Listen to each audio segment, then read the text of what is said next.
When it comes to what your family eats and drinks, you know your choices matter. You're the expert because you know what fits your life. And getting it right starts with good information. That's why America's beverage companies are sharing more information about our ingredients at goodtoknowfacts.org. No spin, no judgments, just the facts straight from the experts for more than 140 beverage ingredients. Visit goodtoknowfacts.org. The Oregon Ducks obliterated Rutgers 56-10, but what does it really mean? We'll try and figure out that and more here on the Ducks Confidential podcast. I am Fentress of the Oregonian and OregonLive, and he is George Wrighster of the CW and the Unafraid Show. George, what's the haps? How was your weekend, bro? Man, it was great, man. It was all sorts of fun. Got a chance to watch a lot of college football.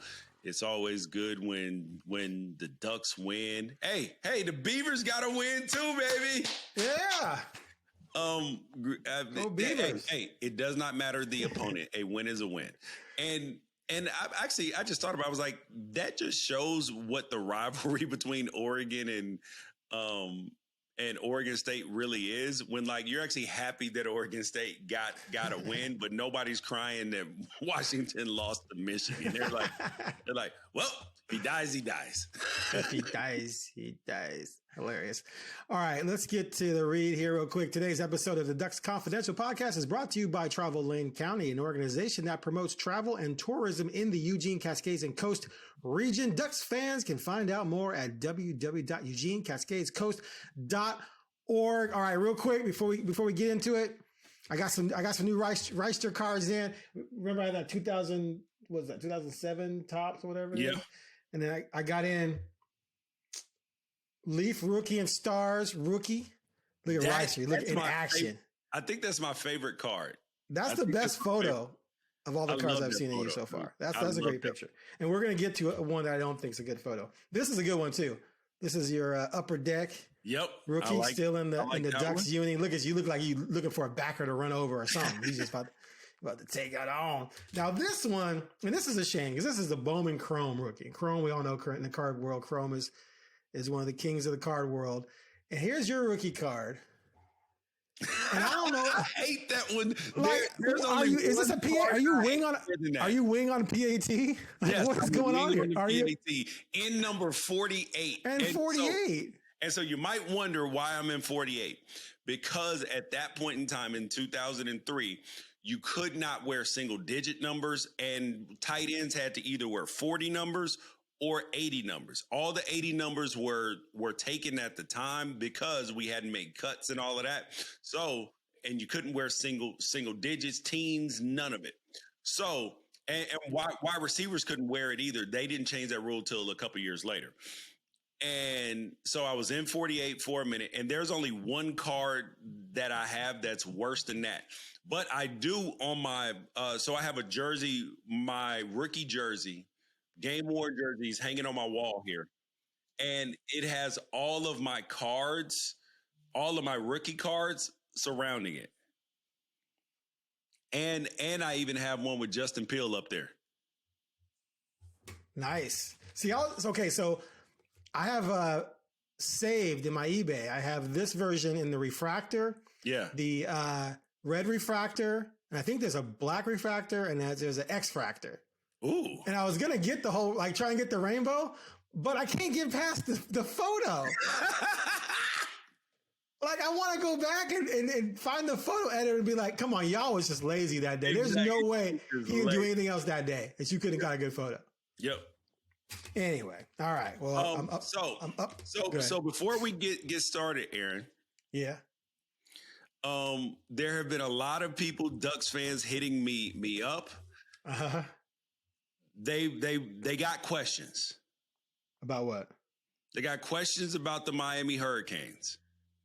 What about them? What do you mean, what about them? They just lost to Louisville. Okay, we're going to get to the Round the Nation later, and I figured you'd bring up Miami. Let's not start with Miami. This is up front. You are a Miami fan. And just like you check on me, George, you're all right after the Indiana game. Are you okay, Aaron Fentress, after your Miami Hurricanes, who you all of a sudden were like, yeah, their playoff window is open. How are you feeling about them now? Okay, wait. So early in the season, we talked about this, and I said, even as a Miami fan, I'm not going to sit here and say that their national title window is open. I do think that they're a playoff caliber team, but I in no way thought they were going to go 12-0. I had a bad feeling about that game because Louisville is not a bad football team at all. They're unranked, but they were 4-1. And I just watched Carson Beck throw 4 interceptions. And Bron wins big games. Jeff Bron, Louisville's coach, and this was a Mario Cristobal special. He'll give you one game a year versus an unranked team, and you're like, what? But that was a good unranked team. Yes. Though. They're top 30. They're at least top 30.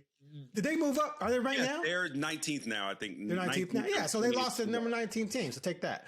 Anyway, so no, I was not happy, obviously, because I want to see them go undefeated. But I told you I didn't think they would. Just like you said about Oregon, you didn't think they'd go undefeated, and they lost to Indiana. I think they can't mess around. They can't go 10-2. Last year they went 10-2, right? And they didn't get in. Yeah, because they lost to Syracuse though. So it is what it is. But I wasn't shocked. Let's put it that way. Okay, yeah, I wasn't shocked either. I was just giving. And why are you blaming Mario? Because it happens every year. It's not. Okay, it's going to happen every year unless you go undefeated. No, it happens to everybody. No. Had he lost to Notre Dame, that wouldn't be a thing. But it's just the fact that it just the optics are. I think Mario's a good coach. So let's not get that twisted. But he will give you a weird loss every single year where you're just like, that was weird. Like Arizona State 2019, like that. Stanford 2021. Exactly. Where you're just scratching your head. You're like, how did that happen? Now, you know what I mean? So yeah, it's that was the thing that made the James Franklin loss to UCLA so bad, is that he didn't lose them games. He only lost to teams with single digits in front of him. Right. All right. Fair. All right. Well, I'm glad you got that in. All right. These 3 words. I'll start. What a joke. So I'm going to dive into this real quick. I'm going to dive. Not Oregon. Okay. I'm not. Listen, I have nothing. There's zero negative to say about Oregon, but there's plenty to say about Rutgers, which to me dilutes the entire situation with Oregon winning the way they did. So damn well, there's a huge difference between the winning team being really, really good and the losing team just being horrible.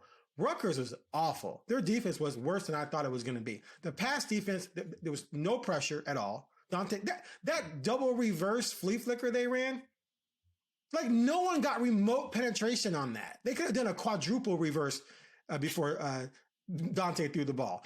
The running lanes, there were times when the backs got the ball, and you when you're running back, you develop timing for hitting the hole and what you expect to see up front. Where they got to the line of scrimmage, and the line of scrimmage had moved 3 or 4 yards downfield, and they almost kind of pitter-patter, wait, what's happening? Because it wasn't normal football. And then they found a big, giant hole and just ran through it like Davison did a couple times. So my point here is that I don't believe that this game told us anything new about Oregon at all. Did they fix and get better from Indiana? I don't know, because they did this stuff to bad teams already in the first part of the season, and Rutgers offered zero in the way of actual competition. So, your turn.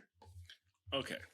Now, I 100% understand how that could be your perspective. My 3 words were, I'm glad. It's not a word, but go ahead. Well, it's close enough. And the reason why is because last week I said that I felt like you would know exactly who this team is, or know things about this team based upon the first half of this game. Yep. Not the final score, but the first half of the game. And it was because I believed that Rutgers defense, particularly their pass defense, was not good. However, though, they have had some success. They were up 13-10 on Washington at halftime the week before, and they should have been up bigger. Minnesota was 31-28. Iowa was 38-28. Like, they had been putting up resistance on offense. Now, on defense, they had been putting it like there's clear problems in the pass defense, but they have been able to score on people. So you couldn't just ignore. And so I was like, yo, if Oregon allows them to score points in the first half, or if they're not able to score, then you're going to know that this is a three-loss team. Right. Now I feel solidified that this is not a three-loss team, that this is at worst 10-2. I still believe 11-1. So that was my thinking around the game. It was the defense that I was impressed with, because they took Rutgers, whose quarterback was throwing for over 300 yards a game, and just put him in an absolute headlock. He was 8 for 25. We're talking Oregon State might have had more success throwing the football. 8 for 25 for 79 yards. I told you that they were going to get multiple interceptions. I told you that. Yep. And they were absolutely dominant in the pass game. Now, I thought that would happen, but then I thought Rutgers would put up a little bit of resistance in the run game, but they literally just got mowed over. I was hoping that we were going to see a scenario where somebody got like 17 carries, but you couldn't even do it. Like, Jordan Davis got 100 yards on three carries. Like, he couldn't even get to the point where, like, we couldn't even get to we averaged 11.5 yards a carry. Ridiculous. Including 2 team sacks. Including 2 team tackles for loss. Like, what are we talking about here? Like, 415 yards rushing at 11 yards a carry. You're averaging over a first down, so you can't even get to. You can't even get a rhythm. Yeah. Yeah, it's just. You can't get a rhythm going. It's like, I was actually like, can y'all please stop somebody so we can get a drive going? Yeah, exactly. Like, can we please see a drive? 100%. All right. And I don't. But the thing is, Aaron, I don't even blame that on Rutgers. I blame that on Oregon. Oregon just came in this game and was like, no. If it weren't for 2 turnovers, I'm not even sure if Rutgers even scores. On the first drive, Gary Bryant fumbles. And they don't even get a first down and kick a field goal. And then the next time, DeCorian muffs a punt, and the third stringers are in and they give up a touchdown. I'm not sure if they scored without the touchdowns, Aaron. Without the turnovers. Without the turnovers, yeah. All right, so let's move on to our grades. I'm A's across the board. I will 100% give you the defense and their performance, because Rutgers had put up some numbers. Their passing game was pretty formidable. 79 yards for a guy who was averaging 297 is insane. Oregon State was averaging 297 and they held them to 68. But I think this was a better overall performance in that area. After the Bryant fumble, they immediately went downfield against Finney, right? Yeah. And he just locked that up. Like, no. And then, no, not happening here. And 3 plays, 3 passes and field goal. And I was thinking at the time, I'm like, yeah, that wasn't a good look for them, because they didn't gain a single yard after that turnover. So I give you everything. The defense shut them down, period. No doubt about it. Just offensively, look, you can't do any better than what they did. 750 yards. And 750 yards with you not even trying for the last 20 minutes. Not trying hard, I should say. Yes. But still, like, the first play of the game, or the first touchdown of the game, Benson goes in motion, corner goes with him, right? So they're in man clearly. There's an edge guy and a backer inside of him. And then you got Sadiq and the fullback Davison, and the tackle pulls. So when Davison, the fullback leading for Whittington, gets out there, there's no one to block. Yeah. Because there weren't enough defenders. So Davidson doesn't touch anyone until the safety downfield, and then all Noah had to do is navigate that. So that's just bad defense. Like that's just we're not aligned properly. Correct.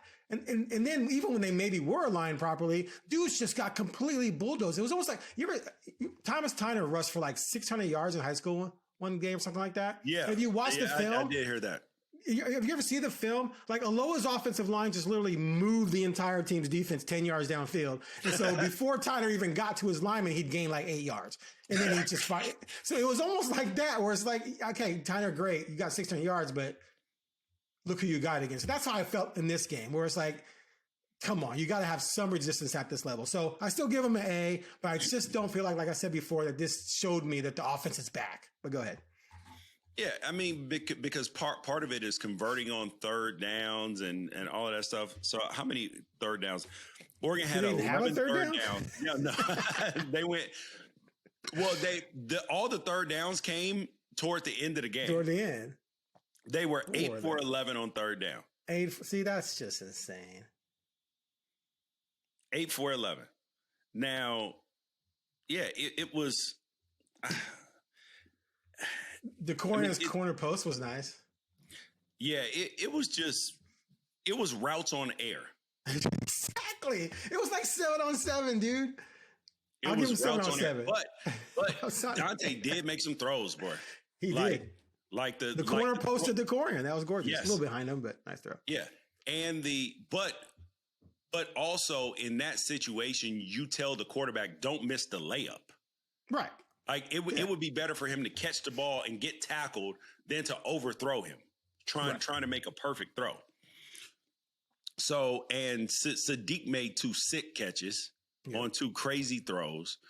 I know he's a little banged up right now, so hopefully he can, heal up. He could have finished the game, but there was no reason to.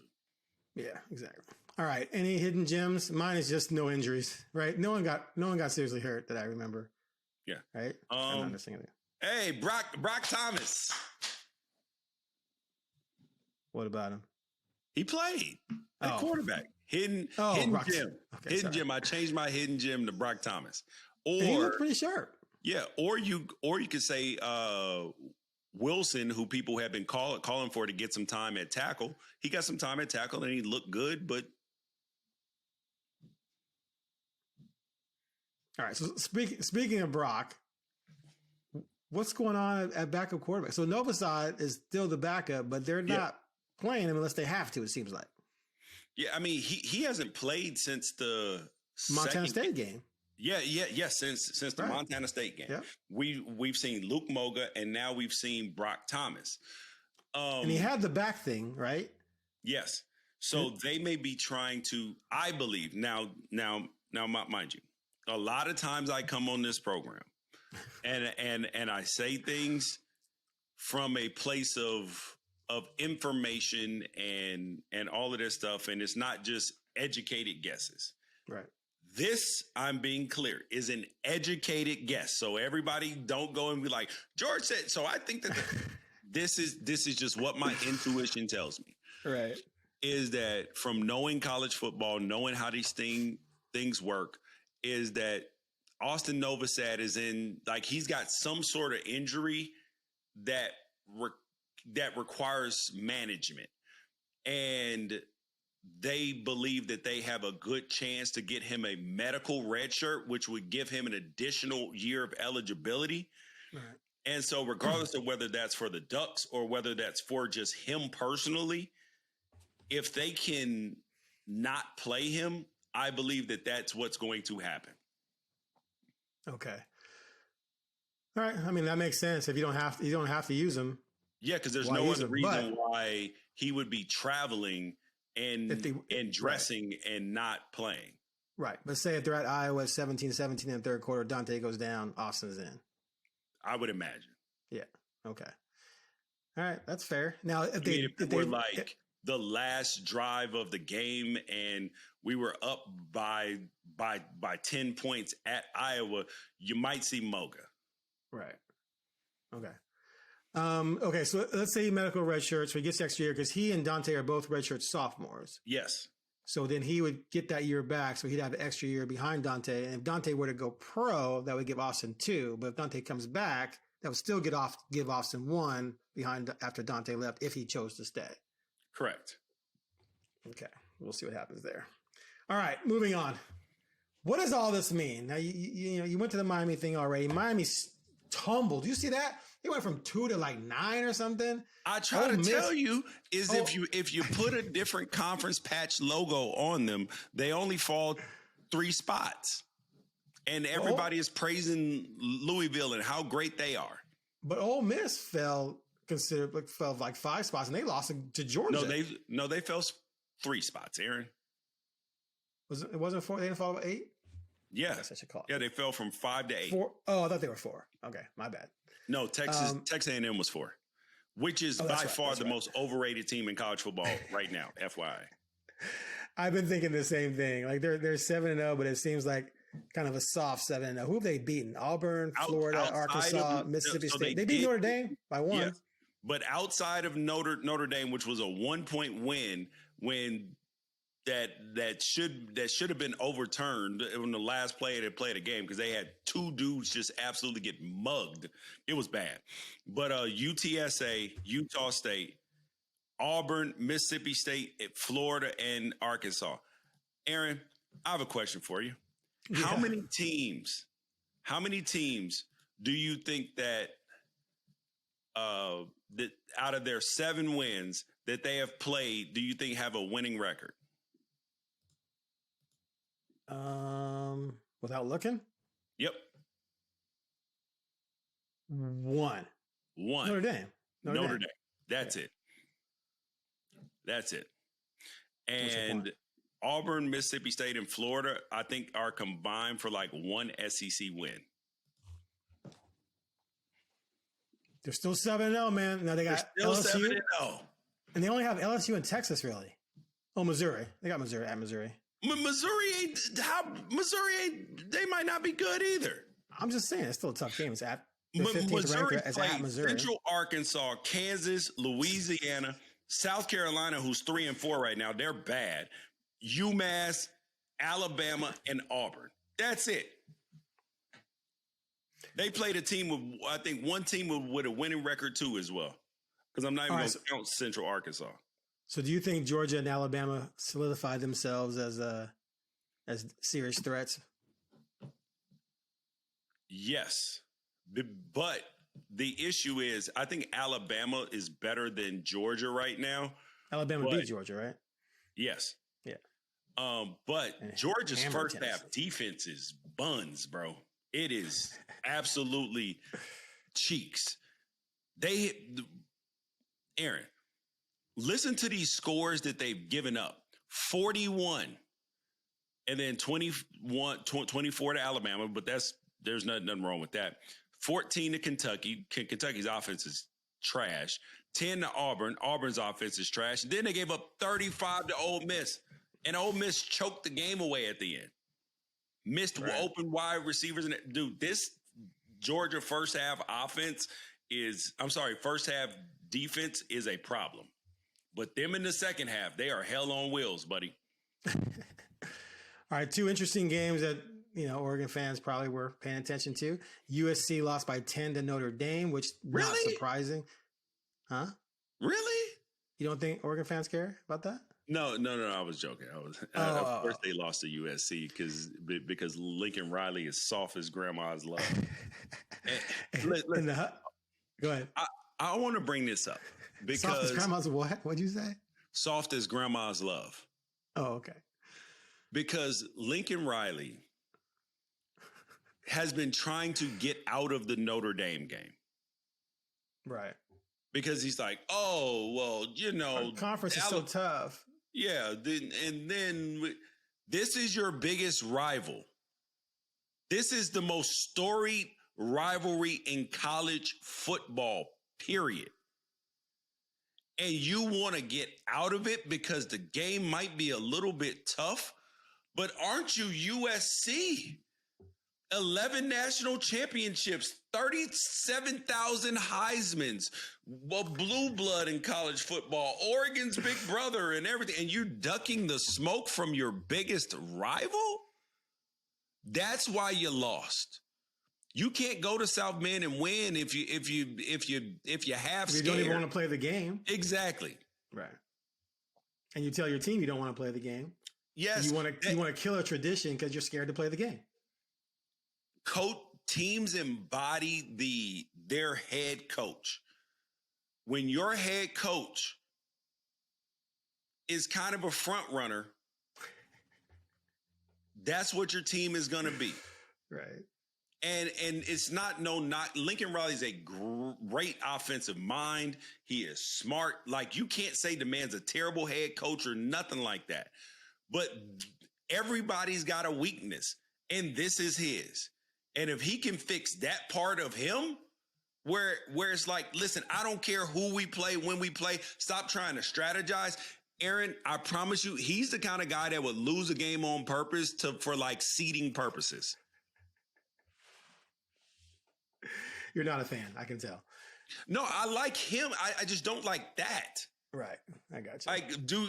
Do you believe that if he thought that, like, you know how people get to talking in the NBA and the NFL about seeding and playoff matchups and all that kind of stuff? And some teams try that. And whenever they try it, they lose. Do you believe that Lincoln Riley would most likely, if he thought that he could get a better matchup, potentially throw a game? I can't say I follow the guy closely enough to make that determination, but it sounds like you definitely believe it. I do believe that. And that's I like the way you phrased that. That was real. That was smart. That was smart, like that? Guy, right there. You like that? I think I know everything, but the things I don't know, I'm not going to pretend I know. Anyway, all right, moving on to the Huskies. Woo! All that crying about not being ranked. I told several people, I'm like, y'all need to chill. Don't just keep winning. It doesn't matter if you're ranked right now. Just keep winning. And then go to Michigan and lose 24-7. And guess what? They ain't ranked this week either. And not only that, but their boy, Damon Williams, had 209 yards and 3 picks after lighting up Rutgers for 550 total yards or something like that. And they were like, the best quarterback in the country. Country. Heisman front runner. Blah, blah, blah. Just win your games and everything will take care of itself. Yeah. And I trust that the team and the coaches probably didn't freak out like fans were in media. No. But still, the point is, don't worry about rankings. Yes. And I have Washington 14th in my rankings. You did? 14th. Where do you have them now? I haven't finished them yet, but in my tentatives, they are number 26. Ooh, dropping them 12 spots. Damn. Dude, they got roughed up. I'm not going to lie. 23 carries for 40 yards. Ouch. Yes, they are having trouble running like everybody is saying Jonah Coleman and Adam Muhammad are bad. And I'm like, they're not bad. They're really good backs. So guess what the problem is? The offensive line. So so Washington lost. They look bad. I do still think that USC is a good football team, by the way, though, a top 25 team. And the fact that they're ranked, they got Michigan ranked over them is crazy to me. They just beat Michigan by 3 scores a week ago. So USC and Washington and at Iowa are the 3 toughest games. None of those teams have really looked impressive. They've had moments, but then again, you got to consider the competition in those moments. Although Iowa hung tough with Indiana, right? Yeah. At this point, do you feel like that's a cruise for the Ducks should cruise through those 3, or do you think there's going to be a fourth quarter where they're either down or it's a 1 possession game the other way? I think that there is a world where there's a 1 possession game in the fourth quarter, probably USC or Washington. But you're not buying Iowa at all, are you? Because they can't score. Yeah, I think that Oregon is going to have because Iowa can't throw the football. Right. So Iowa's great at running the football. The issue is they can't really throw the football. So if you can't really throw the football against Oregon, like, yes, the linebackers need to do better at stoning running backs and all of that stuff. But when you can drop a safety down into the box, or you can say, hey, yo, Finney and whoever is on this other side, yon. Dude, in their Penn State game, Gronowski threw for 68 yards. They beat Penn State 25-26. And they brought him in to upgrade the passing game, and it hasn't changed. He has thrown, Aaron, in 7 games, he's thrown for 811 yards. How is that possible? He has 3 games under 100 yards and no 200-yard passing games. He's got 3 touchdowns and 4 interceptions on the season. He has not thrown a touchdown since September 13th against Massachusetts. Massachusetts? Against UMass. I'll just say UMass, so I don't have to say Massachusetts. I've been to Massachusetts. So Aaron, I will present to you, since you can always find different things. Do you believe that you can beat the Ducks throwing for under? So if Iowa is used to throwing for about barely over 100 yards a game, how many yards do you think that they're going to throw for against Oregon? I think they're going to have to throw a lot, so I think they clear 150 in that game. Just because they have to throw. Although Rutgers had to throw and Oregon State had to throw. But there's always, I always like to account for that fluke play, right? That quick slant, someone slips and falls and dude runs for 50. You got to account for those. When has that happened? I don't know. It happens like once every 15 times.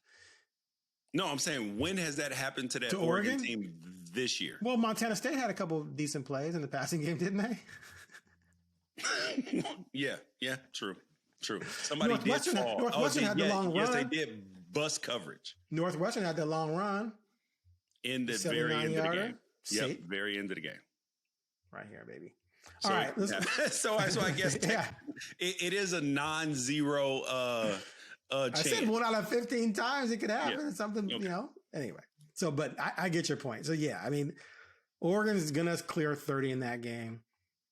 Iowa has to throw for 250 to have a chance to compete. They're not going to do it.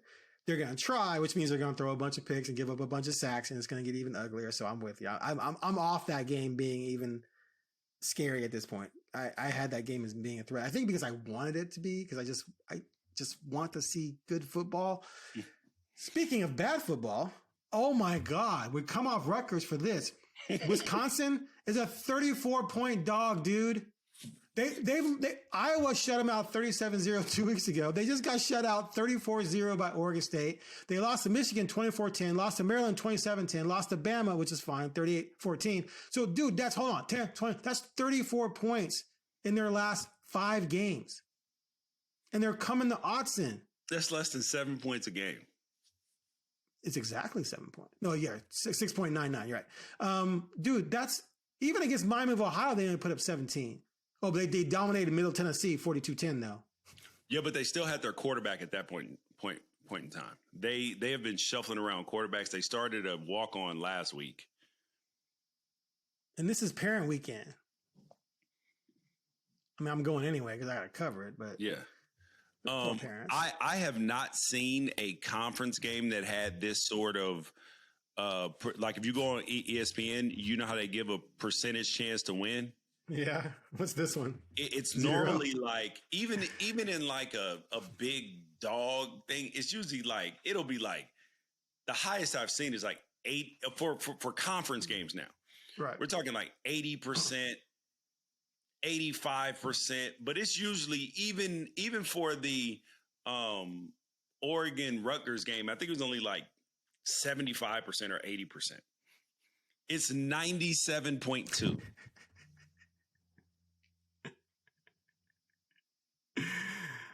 I'm going to use that in my preview later in the week, in my key stat of the game. ESPN's win probability rate. Dude, that's embarrassing. And this is a storied program. Like Wisconsin's a legit Big Ten.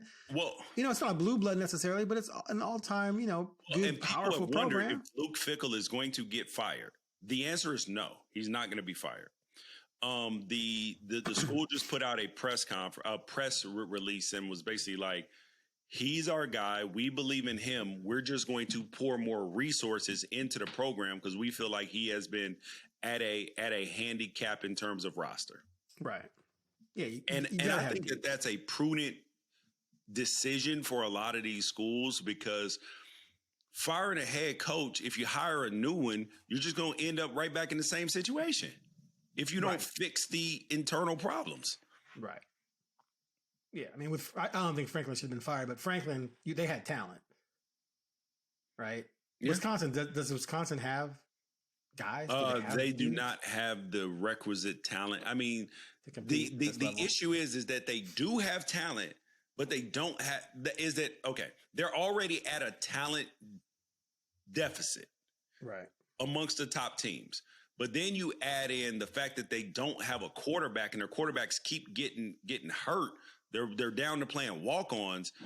That makes whatever talent that you do have impossible to work with. Okay. All right. My threat level is 0. And I had 51-17 down. But that was just because if you've noticed in my scores, I tend to add on a little bit for the team getting blown out, just because of that fluke touchdown that can happen here and there.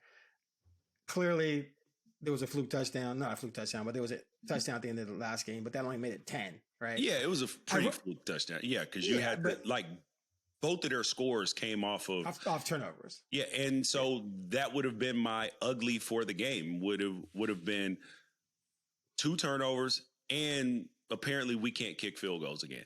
But that is a positive sign. The fact that we can't kick field goals is a positive sign. Because they're going to go for it. No, that's not why. No. Okay. Every time Oregon has had a legit, like when both times they went to the national championship, we couldn't kick field goals. Like we have been in awful, like Alabama awful level. Don't be dissing Aiden Schneider. Hold on a second. Aiden Schneider was good. Don't be dissing my Grant boy. He was money that year, wasn't he? I'm looking him up. 2014, Aiden Schneider, 11 for 12. In what year? 2014. He was 11 for 12. They only kicked 12 field goals. Exactly, because we didn't trust him. They were. He all was 11 for 12. I bet, and with a long of how far? He was a true freshman. Hold on. Let me see. Long of like 38 yards, probably. Or 40 or 42 max. They were all chip shots. I can't find the long here. Anyway, he went to Grant, so he's up. Go ahead. Yeah, we have not had a good history of kicking field goals when we've had good football teams. So I'll take it, whatever it is. Okay. So I'm coming down from 17 to, I'm going to say something crazy like 9. Field goal and a touchdown where they're going to go for 2. Not kidding. Anyway, I'm at 51-9. Could they get 60? I know they could, but will they even consider trying to do that late? I don't think so, because Wisconsin's defense at least puts up a fight on some level. Ohio State only scored 34. And Ohio State could not run the football on them. Ohio State ran for 98 yards on 28 carries. So they're going to put up a fight on defense. I'm going to give us 45. All right. I don't think we hit 50 in this game. No. I'm going to come down to 47-9. Okay. You got 45 what? 0. 0? 0. I know. I'm saying that like Wisconsin hasn't just been shut out twice in a row. Yes. Yes. 0. How dare? Oh wait. Yeah. If they score twice, people are gonna be like, "What? What's going on? Sky's falling." You know, I'll be like, the defense is suspect. Yeah. All right. Defense is trash. No.